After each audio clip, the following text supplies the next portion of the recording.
Fala galera, belezinha? Eu sou o Fábio e eu tô de volta depois de mostrar pra vocês uma história bastante curiosa de um dos maiores derbys do futebol indiano e quiçá asiático. Eu tô falando do clássico de Calcutá, ou Boromesh na língua local, né, o maior jogo e tudo mais, entre East Bengal e Mohun Bagan. Se você quiser saber um pouco mais, é só clicar aqui em cima nos cards. Afinal, essa é a série dos clássicos pelo mundo que agora volta ao solo europeu, com um capítulo vindo diretamente da terra da bota, a Itália. Mas antes de qualquer coisa, sabe, deixa o like maroto aqui embaixo, marca seu amigo que curte o tema e se inscreve no canal pra gente chegar logo o quanto antes a nova meta, que é de 20 mil inscritos. E ainda falta um pouquinho, mas estamos chegando. Sem esquecer, é claro, de curtir a gente lá no Facebook, tem novidade quase todo dia. E, mano, é rapidinho, que o vídeo aqui vai pra lá, deixa seu like e tamo junto. Ah, e segue também a nova página lá no Instagram. Porque hoje em dia é de falar sobre mais uma rivalidade que é um pouco esquecida pela grande mídia, ou pelo menos não muito abordada fora da Itália, mas que tem bastante história, viu? Comemorando nada menos que 92 anos de existência em 2020, e sendo uma disputa mais entre cidades, províncias, cujas fronteiras são delimitadas pela bacia hidrográfica toscano-emiliana dos Apeninos, que dá nome ao clássico e se trata de uma cordilheira, uma cadeia de montanhas, né, que se estende ao longo da parte central e da costa leste do país, formando uma espécie de coluna dorsal italiana. E é claro que eu tô falando do tradicional Derby dell'Appennino, o clássico duelo entre os italianos Bolonha e Fiorentina.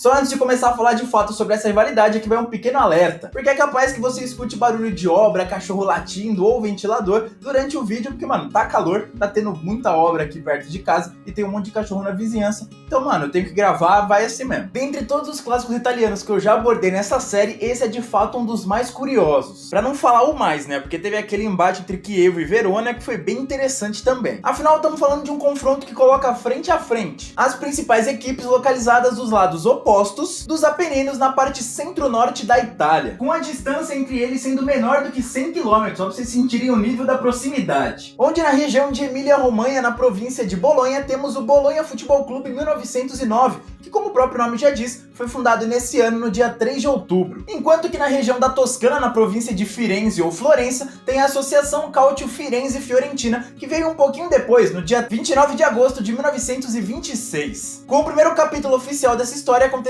em 1928, no dia 25 de novembro para ser mais exato, quando o Bolonha venceu fora de casa por 3-2, em confronto válido pela primeira divisão italiana. Vale lembrar que nessa época a equipe vermelha e azul era bem mais estruturada, até por ter sido fundada bem antes, né? Inclusive já tendo conquistado o Scudetto italiano na temporada 1924-1925, antes mesmo da estreia do derby, repetindo esse feito em 1929, quando houve o segundo clássico dell'Appennino, e com nova vitória dos campeões agora por 3-0 dentro de casa. Enquanto, para piorar, a Fiorentina acabou em 16º, sendo rebaixada, subindo apenas em 1931, quando seu maior rival terminou em terceiro na Elite. E foi a partir de então que a rivalidade começou a aflorar. Primeiro porque na temporada 1931-1932, a primeira nessa volta do clássico, o então técnico Hermann Felsner, que estava há nada menos que 11 anos no comando do Bolonha, sendo responsável inclusive pelos 2 títulos italianos que a equipe tinha, decidiu simplesmente treinar a Fiorentina. E mais, levando consigo 2 dos titulares da equipe, o atacante Antonio Busini e o meia Alfredo Pito, sendo justamente o clube violeta quem começou melhor na temporada seguinte, com direito a 5 vitórias consecutivas, mas logo vendo os Rossoblu levarem a melhor nos 2 clássicos daquela campanha, vencendo por 3-1 fora e 2-1 em casa, ultrapassando a Fiorentina e terminando com o vice-campeonato, enquanto o clube violeta ficou em quarto. E o momento do Bolonha era realmente melhor, afinal nunca tinha perdido um clássico para a Fiorentina e sempre terminava à frente na tabela de classificação. Foi quando, em 1933, La Viola conseguiu a sua primeira vitória, um pouco sofrida é verdade, pelo placar mínimo de 1-0, com gol de Borel sendo marcado já na parte final do segundo tempo. Só que ainda assim, sem vencer nenhum clássico na temporada, porque o do segundo turno terminou empatado, foi o Bolonha quem terminou à frente no campeonato italiano, em 4º e 6º lugares respectivamente. Já na temporada seguinte veio a então maior goleada da história do confronto, né, até aquele momento, quando a Fiorentina fez nada menos que 3-0 no maior rival e voltou a empatar fora de casa, totalizando 2 temporadas completas de invencibilidade nesse clássico. Mas adivinha? Sim, os Rossoblu terminaram à frente na tabela mais uma vez. E assim foram seguindo esses primeiros anos de rivalidade, com um confronto direto até ficar ficando um pouco mais equilibrado, mas com o Bolonha ainda possuindo os maiores feitos, onde além de ter conquistado o bi da extinta Mitropa Cup, considerada a precursora da Liga dos Campeões, ainda faturou mais 3 Scudettos italianos, tudo ao longo da década de 30, enquanto a Fiorentina possuía apenas uma conquista oficial, a Série B italiana de 1931. Para piorar, bem quando a equipe azul e vermelha faturava sua 4ª taça nacional, a equipe violeta caiu pela 2ª vez. Foi quando, ainda nesse fim de década, o clássico dominou o país. Isso porque na temporada 1938-1939, enquanto o Bolonha conquistou o título da Série A, a Fiorentina conquistou o da B, e logo na temporada seguinte a equipe da Toscana fez história, não apenas retornando em grande estilo, mas conquistando seu primeiro título da Elite, o da Coppa Itália, feito que o Bolonha repetiu logo depois em 1940-1941, agora com seu 6º Scudetto italiano, ou seja, em 3 temporadas consecutivas o campeão nacional saiu do Derby dell'Appennino. Foi quando as coisas começaram a ficar mais intensas, com os rossoblù chegando a fazer 5-3 e 5-2 na Fiorentina, que conseguiu responder com 3-0 nesse meio tempo. Entre 1943 e 1945, o Campeonato Nacional de Futebol foi interrompido por conta da Segunda Grande Guerra, a Segunda Guerra Mundial. E como alternativa, as federações locais organizaram competições amistosas, mais regionais mesmo, para as equipes não ficarem paradas, totalmente inativas. Com os dois clubes chegando a faturar taças que chamavam Campeonato de Guerra da Emília-Romana, da Toscana e por aí vai. Com os embates oficiais pelo Campeonato Italiano, retornando somente na temporada 1946-1947, com um empate meio xoxo por 0-0, que acabou se repetindo no retorno, mas agora em 1-1. E assim foi caminhando até o fim da década, e não viu mais nenhuma equipe desse derby ser campeã de alguma coisa. Com os anos 50 começando com mais uma temporada invicta da Fiorentina no clássico, vencendo agora por 1-0 fora e 2-1 dentro de casa, dando uma pequena prévia do que viria pela frente, com a equipe violeta se reestruturando e passando a figurar entre os maiores do país. Antes de continuar, aqui vai uma pequena e curiosa história da temporada 1950-1951, envolvendo um dos dois protagonistas desse vídeo. No duelo do primeiro turno entre Bolonha e Legnano, equipe modesta da Itália que retornava à elite depois de nada menos que 21 temporadas, houve a marcação de um pênalti para os visitantes já na parte final do duelo, a poucos minutos do fim, o que causou a revolta dos torcedores locais, que acabaram agredindo o árbitro Bruno Tassini, causando a paralisação e consequentemente a suspensão da partida. Só que depois disso, para piorar, o árbitro ainda foi perseguido e espancado por torcedores do Legnano na estação central de Milão, perdendo nada menos que 8 dentes. Resultado, o clube foi punido com a perda de pontos e acabou rebaixado na lanterna da competição. Voltando ao clássico, como vocês já puderam ver, principalmente ao longo desse vídeo, é bem complicado se tornar um grande clube no futebol italiano. Ainda mais quando temos Juventus, Inter e Milan sempre brigando pelo topo e conquistando todas as taças desde o fim da Segunda Guerra Mundial. Ainda mais contando com clubes modestos como Torino, Bolonha, Gênova, que nesse período também beliscavam um título aqui e outro lá. Mas nessa década de 50, a Fiorentina conseguiu entrar para esse seleto grupo, marcando época entre as temporadas de 1953 e 1962, faturando em 55-56 o seu primeiro Scudetto italiano, com direito a uma vitória por 2-0 nesse clássico fora de casa, justamente quando seu maior rival amargava um belo de um jejum. Depois disso, no entanto, entre 57 e 60, a equipe amargou nada menos que 4 vice-campeonatos italianos, e para piorar, viu o Bolonha voltar a ser campeão nacional em 63. E depois ainda se tornou a primeira equipe italiana a conquistar um título da UEFA, a Recopa Europeia de 61, juntamente de mais uma edição da Coppa Itália. E também a primeira equipe do país a chegar em uma final de Liga dos Campeões, lá em 1957, quando perdeu para o todo-poderoso Real Madrid, por 2-0 com gols de ninguém menos que Di Stefano e Francisco Gento. Aí nesse meio tempo metendo mais algumas goleadas em cima do maior rival, como 3-0 em 57, 6-3 em 58 e 4-0, essa a maior diferença de gols da história do clássico, em 1959. E eliminando o Bolonha no primeiro embate de mata-mata da história desse clássico, nas semifinais da Coppa Itália de 1958, vencendo por singelos 4-2. Avançando assim a grande decisão, onde acabou perdendo o título para Lazio, mas essa derrota foi logo vingada em 61, com a conquista que eu falei há pouco. Até que chegamos à temporada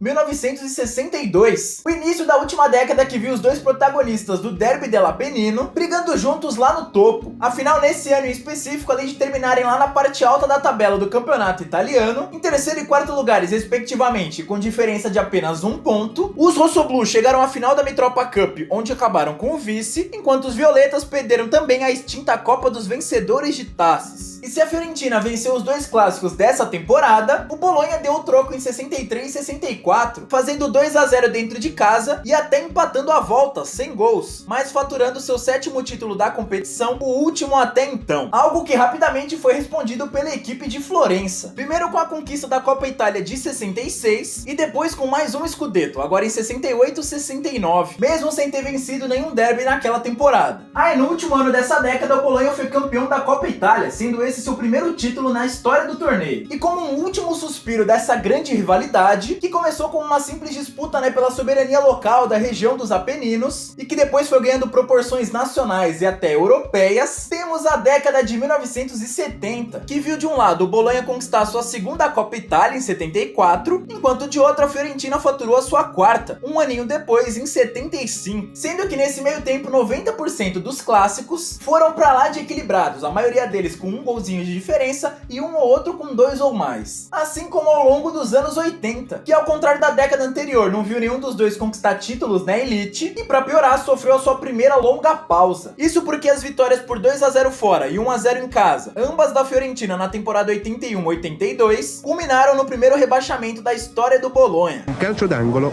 battuto da Bertoni, il secondo gol dei Viola.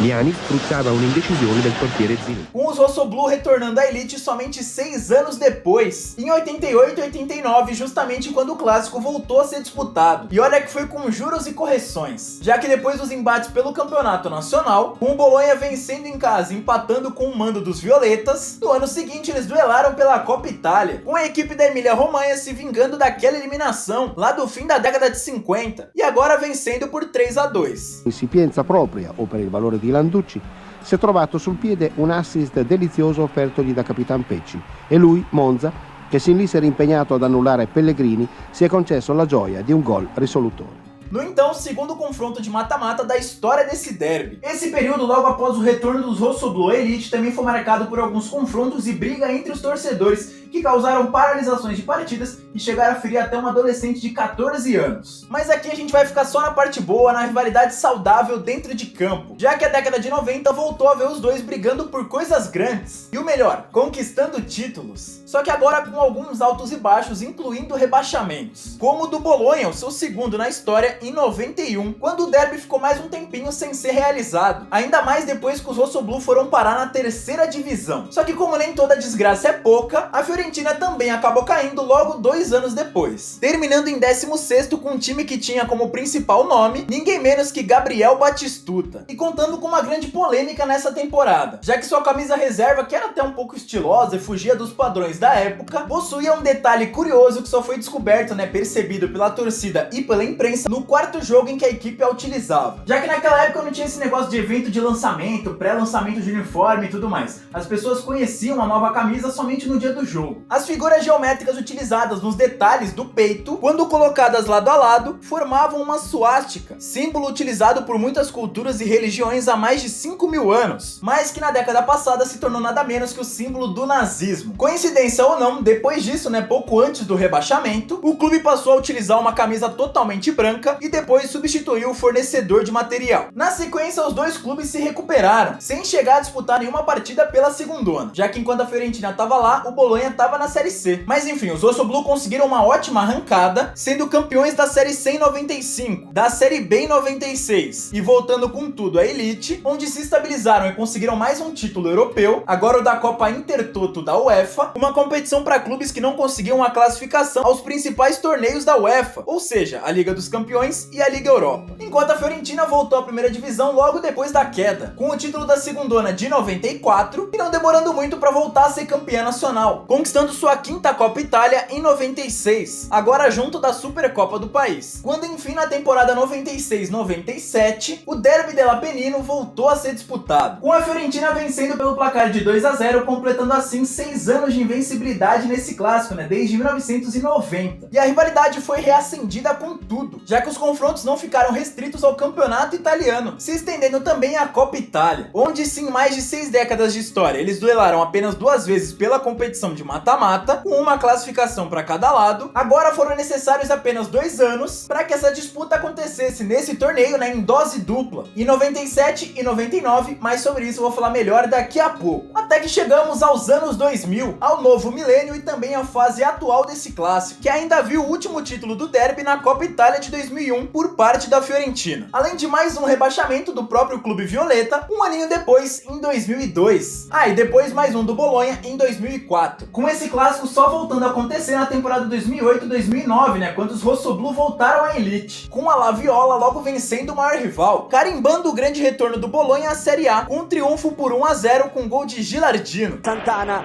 cross di Santana, Gilardino! Gilardino per il vantaggio viola, 1-0 al 37esimo del primo tempo. Vencendo também o duelo de volta agora por 3-1. E eles continuaram disputando a elite de forma quase que ininterrupta, até os dias atuais, com uma exceção, a temporada de 2014 e 2015. Isso porque um ano antes, pouco depois de uma vitória da Fiorentina por 3-0, o Bolonha foi novamente rebaixado, agora pela última vez em sua história. Qui Rossi con il pallonetto, un gol fantastico, torna al gol. Retornando logo depois e permanecendo na Série A desde então, onde entre uma vitória e outra eles acabaram vendo os violetas aprontarem de novo, repetindo agora a maior goleada da história desse clássico.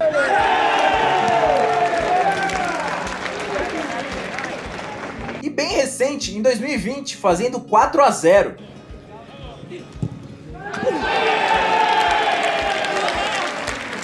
Já no retorno da competição em meio à pandemia, com a Fiorentina terminando com 2 pontos a mais e 2 posições à frente do grande rival, mas com os dois lá na parte baixa da tabela. Então vamos lá, só para recapitular. O clássico nasceu pequeno, mais pelo fator regional, mas foi crescendo e ganhando forma entre as décadas de 1930 e 1940. Aí explodiu nas duas seguintes, com o auge das duas equipes, até viver um período de queda nos anos 70 e um de baixa nos 80, mas ressurgiu com força na década de 90, mesmo convivendo com alguns rebaixamentos. E agora, dos anos 2000 pra cá, tenta voltar a ter protagonismo. Por isso agora eu quero saber de você. Quando que os dois vão voltar a brigar de fato por títulos? Lembrando que a última vez que um deles foi campeão foi lá no início dos anos 2000. Bom, é só deixar sua resposta aqui nos comentários. E aproveita e fala também quem vai terminar à frente, na tabela de classificação do campeonato italiano dessa temporada 2020-2021.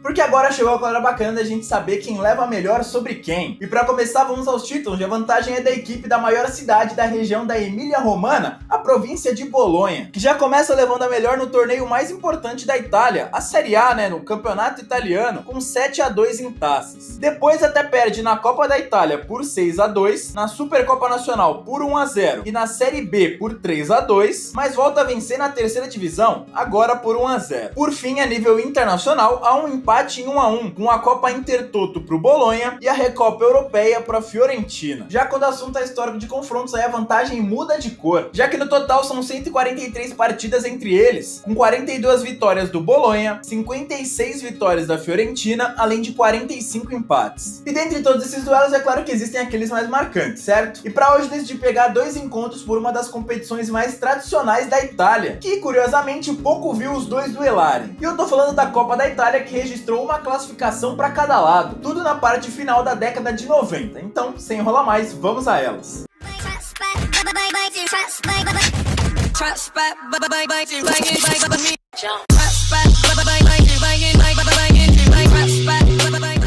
E o primeiro jogo marcante de hoje, como vocês já puderam ver, é da Copa Itália, quando os dois duelaram pela terceira vez na história dessa competição, lá em 1997. Bom, até aqui, como eu já mostrei ao longo do vídeo, a disputa estava completamente empatada, com os violetas avançando em 58 e os azuis dando troco em 90. Com eles medindo força logo na fase oitavas de final, onde enquanto a Fiorentina passou pelo Cosenza, o Bolonha bateu o Torino, realizando o Derby dell'Appennino em jogo único, com os azuis tendo a chance de eliminar o então nada menos que atual campeão da competição. Sim, a Fiorentina venceu a Copa em 95-96 na grande decisão sobre a Atalanta, mas agora não teve nem chance. Com Oscar Magoni abrindo o placar logo aos 16, depois vendo Massimo Orlando deixar tudo igual ao final da primeira etapa, mas na sequência houve um show do Bologna, com Michele Paramati e Cristiano Scapolo fechando o marcador em 3-1 e dando a classificação aos donos da casa. Solo un festival della Fiorentina con almeno altre 3 limpide occasioni da rete non sfruttate e sempre per errori di mira.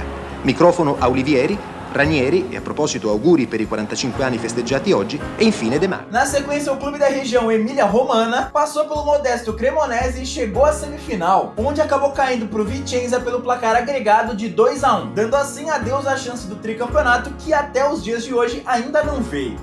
O troco da Fiorentina, o clube violeta, veio rápido, logo 2 temporadas depois, em 98-99, só que agora mais perto da grande final. No então, quarto e último confronto de mata-mata nessa história, sendo o primeiro da Copa Itália no sistema de ida e volta, batendo de frente logo nas semis, depois de terem passado por clubes como Padova, Lecce e Atalanta no caso da Fiorentina, e Reggina, Sampdoria e Juventus no caso do Bologna. E justamente por conta disso, o clube azul e vermelho chegou com certo favoritismo para esse jogo. Mas os violetas logo trataram de mostrar quem é que mandava, fazendo 2-0 fora de casa com um gol em cada tempo, primeiro com Esposito e depois com Rui Costa. È suo l'assist per il bellissimo gol di Esposito, è sua la punizione perfetta che permette alla Fiorentina di ipotecare la finale di Coppa Italia. Classificação garantida? Que nada. Na volta o Bologna repetiu esses 2-0 no tempo normal e levou a disputa à prorrogação, onde Sandro Cois e novamente Rui Costa contro il Parma. Sul cross di Oliveira, il destro di Recca, deviato dalla schiena di Cois, condanna il Bologna. Le buone notizie per Cecchi Gol. Balançaram as redes e eliminaram o grande rival, deixando tudo igual no histórico por essa competição, com 2 classificações para cada lado, e ainda conquistando a vaga na grande final, onde felizmente para uns e infelizmente para outros acabou perdendo o título para a fortíssima equipe do Parma, e pelo gol qualificado, porque foram 2 empates, mas dando o troco pouco depois em 2001, conquistando seu 6º e até então último título na história dessa competição. Bom, galera, por hoje é isso, espero que vocês tenham gostado. Mais uma rivalidade curiosa aí pra vocês, agora da Terra da Bota, a Itália. Então, se você quiser saber mais sobre outros clássicos, outros derbys, é só deixar sua sugestão de tema aqui nos comentários, que eu leio todos, eu posso não responder ou não tá fazendo agora, mas tô lendo e anotando bonitinho, porque, mano, tem domingo até o fim do ano. Então, como é de praxe, no final, vou deixar a playlist dos clássicos pelo mundo, pra você ver aí todas as rivalidades que eu já abordei nessa série, rivalidade nacional, internacional, como foi o caso dessa, e também entre seleções. É nóis, tamo junto, não vou me alongar não, o vídeo já ficou longo, se inscreve no canal, segue a gente no Instagram pra ter um contato mais próximo também. Aí, pode deixar a sugestão de tema também pra outras séries, mano, como Curiosidades da Bola e também o Futebol em Crise, que é na primeira quarta de cada mês, fechado? Então é nóis, se inscreve no canal e fique em casa, hein?